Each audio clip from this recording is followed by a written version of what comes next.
Hey guys, welcome back to Barry's Corner. It's Emily here, and today I'm going to be showing you guys all the books that I read in March and April. So I'm sorry I haven't been uploading for you guys. College has been crazy recently. I've had an exam every single week, and actually exam week is coming up, the final exams. However, I did read quite a few books in March and April, and I really want to show them to you guys, but before I do, please subscribe, comment down below, and like this video. All my social links are down in the description box below, as well as my Amazon wishlist if you would like to gift me a book. Now let's get on to the video. The first book I read was A Kingdom of Flesh and Fire by Jennifer L. Armentrout. This is the second book in the From Blood and Ash series. I read From Blood and Ash in February and I absolutely adored it. I gave it a 5 out of 5 stars. I can't really tell you what this book is about because it'd be a spoiler, but the first book is about a girl named Poppy who's the chosen, the maiden, chosen by the gods, and she has these powers, but she feels very trapped. And then this bodyguard comes in called Hawk and kind of changes her perspective on things. People always say that it's like so smutty, but it really wasn't. That first book was such a slow burn and I loved it so much. This book was a little bit different though. I felt like it kind of went downhill. The pacing in this book was the biggest issue. We were traveling throughout this entire book, but at the same time it felt like we were stuck and getting nowhere. It was this constant, not miscommunication, but we were like wanting something. We were wanting Poppy and Hawk to get together and we were really wanting them, but like it was a constant back and forth and this constant cycle, and it was just like kind of annoying to me. Another thing in this book is that we are kind of relearning the entire world from Hawk's perspective, not from his perspective because we don't get his perspective, but I mean like from him and his friend's point of view and how that differed from when she was a maiden. So we're literally relearning the entire world from scratch, and it's such a big book. It can get so long. First book being a 5 out of 5 stars honestly set my hopes high for this book, and when we finally did get Poppy and Hawk together, it was just like pure magic and I loved it, and the ending was so spectacular and amazing and it made me want to continue the series. But this book, from a 5 out of 5 stars from the first book, was a 3.75. At the end, the last 1/3 finally, picked up, but that doesn't take away from the first 2/3 of the book. Next up, I read Twisted Hate by Anna Huang, and this book, okay, I love the Twisted series. The first book in that series I actually didn't love that much. I thought it was just way too like Wattpad-y and cliche and just like not good, but she picked it up. Like the second book I gave it 5 out of 5 stars. This one follows the brother of the main character in the first book and also the best friend of the main character in the first book. So it's like a brother's best friend type of book, and he's very cocky and arrogant and he's a doctor. She is wanting to be a lawyer. They're both very fiery, you know what I mean? Like they just have that hot personality and it just goes together so well. Josh Chen and Jewel Ambrose, they both start thinking of each other nonstop and they're like, okay, one thing that'll get us out of each other's minds is a friends with benefits. That's it. Like nothing else. Like we hate each other. We can't do anything about it. They're basically enemies. And maybe that turns into more. I loved this book so much. It introduced some other characters that I really wanted to learn about. And that character is the love interest in the last book, Twisted Lies. So it was really cool to see him like a little bit before we get his like romance story. This book and the series is just so fun and fresh and such a fast-paced read. I literally read it, I think all in one sitting. I gave it a 5 out of 5 stars. I don't know if they're my favorite couple out of the series, but they're definitely one of my favorites. I've been really trying to go out of my comfort zone and read different genres. So you could see, I did read an adult romance, but I did also read a fantasy. And next I read Tender is the Flesh. And this book is so weird. I don't really know how to categorize it. I guess a dystopian novel, thriller-y, but not thriller. I don't know how to explain it, but basically it is about a dystopian world where all of the animal meat has been poisoned, so they resort to eating human flesh to get that protein in, I guess. The main character, Marcos, is basically having a mental breakdown because his wife left him, his father is sinking into dementia, and he actually works at a processing plant for all of the human flesh, and he is just feeling very uncomfortable with the whole entire thing. And one day he gets a gift of a fine specimen and he starts treating her like an actual human. This book is so weird. Like I think one of the weirdest books that I've ever read before.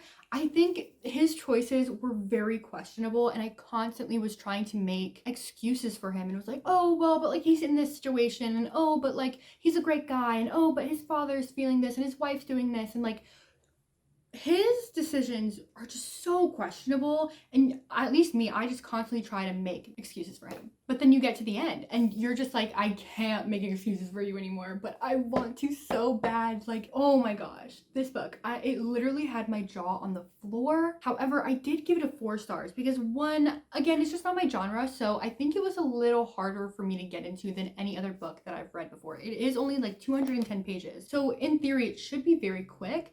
But to me, it didn't feel like it. Like I was forcing myself to get through these pages. I don't know. I just felt like it was a little bit hard to get into, but the whole topic, the whole story was so good. And if this is up your alley, like read it. Like I truly need to talk to somebody about this because I'm still like confused. Not confused, but just like, wow, that really just happened. Next up is Persuasion by Jane Austen. Again, me with the genres, reading a classic. I mean, it is a little romance, but come on, I had to read Jane Austen. I tabbed it. I made an entire video on this, which will be coming out soon. So I won't be talking too in depth about this book, but basically it follows a girl named Anne Elliot, and she met a guy named Frederick Wentworth, and she was in love with him, but he was poor, her family was rich, and so they kind of like talked her out of it. And then 8 years later, he comes back, she's poor, he's rich, and he's looking for a wife, and he's like, I will never marry Anne Elliot because she broke my heart. Oh my gosh, the iconic lines in this.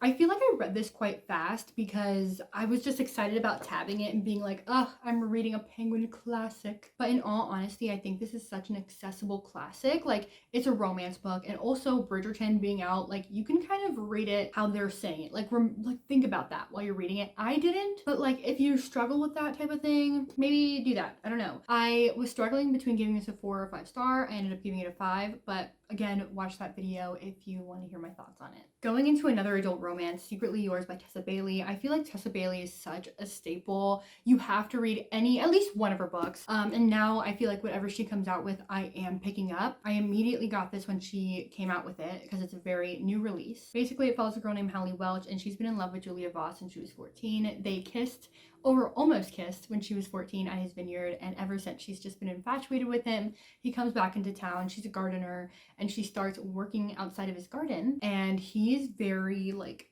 type A type of person. He also has extreme anxiety, which is shown throughout this book, which I actually truly loved. But he is like, no, she's super random. I need everything in order. And he doesn't want his world to be flipped upside down, which she definitely does. And then he starts getting some secret admirer notes, and maybe it's from her.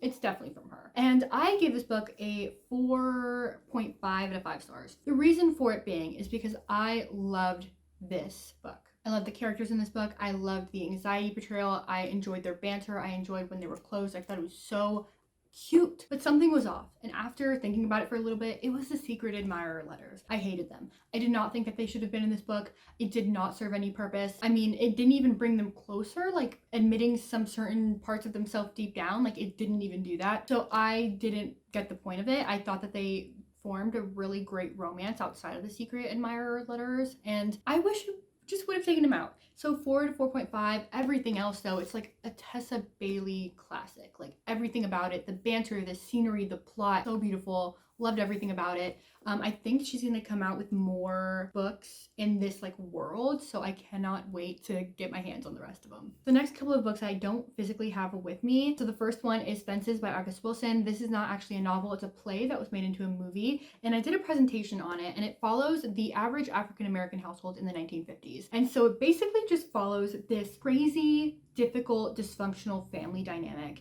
And it never, like the setting never leaves anywhere but their house and their front porch. And the main guy, Troy, oh my gosh, he is so dysfunctional. The amount of trauma that he instills on his wife and his sons is just insane. But it really pulls on the generational trauma because he's had a tragic backstory as well.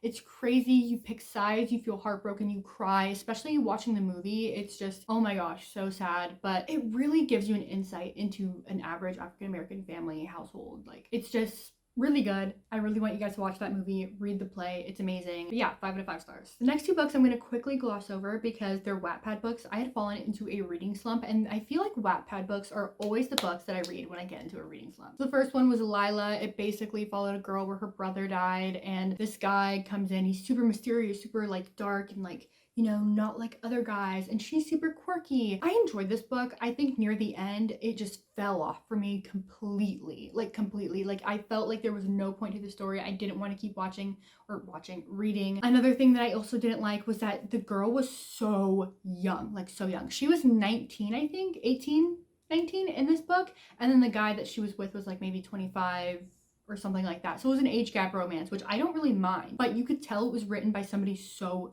young. Like, she acted like an actual child, like a little baby, like a little girl. And so at first it was like, oh, it's endearing, like she's super quirky, she's super cute. But then after a while you're like, why is this 25-year-old man super into this girl that is a literal child? Like, acting like a child. And you could just tell it was written from like a middle school's perspective, but it was good, especially at the beginning, but then after that fell off. 3 stars. It was okay. Then I read, I think it was called Best Friends with the Bad Boy. Oh my gosh, how cliche is that? I just needed something to get me out of this reading slump, and honestly it did. This one I feel like was low-key better in the sense of like how it was mature wise. But again, the story fell off. I read it all the way to the ending, and ooh, the ending pissed me off. I did not like the ending.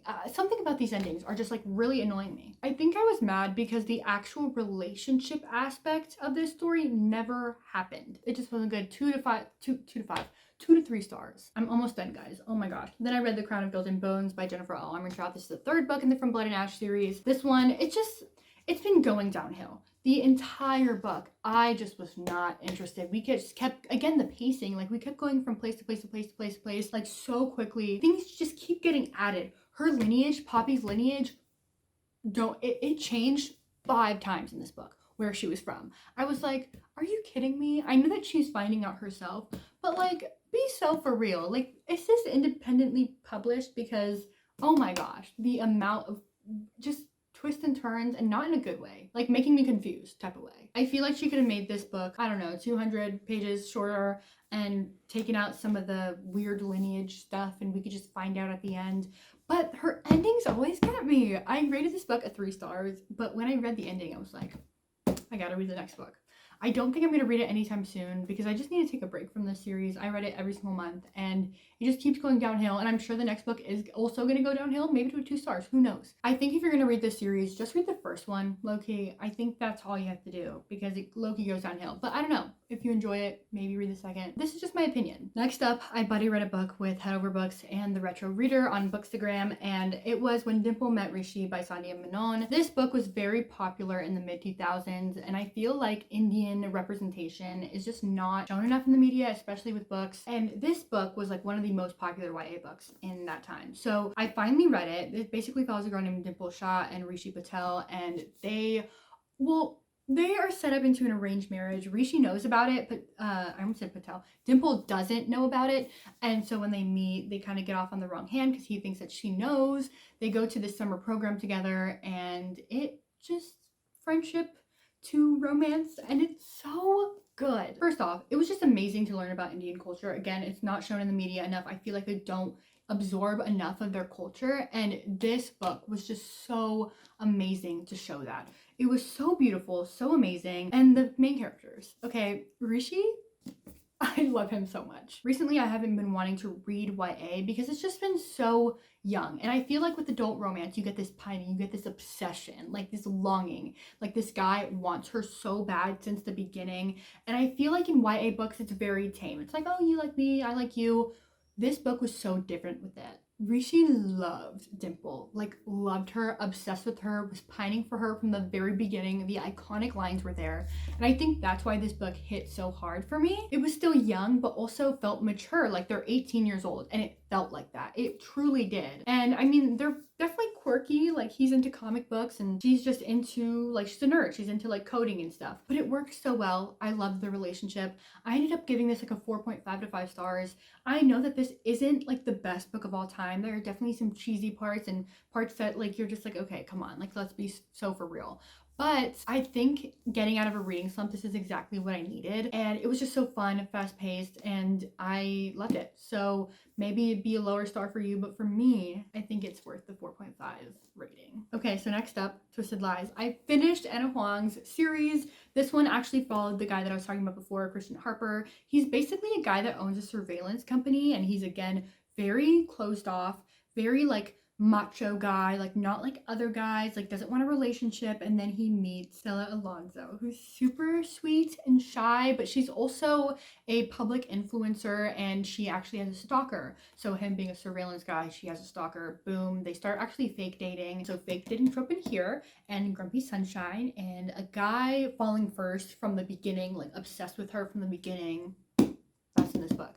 Lots of good tropes, amazing. I think it was such a perfect way to end this series out, especially at the end. You get all of them and their marriages and even kids that they have, like years later, you get all of it. Because it's the end of the era, it's an end of the series. It's just so phenomenal. I gave this book, I think, a 4.5 out of 5 stars.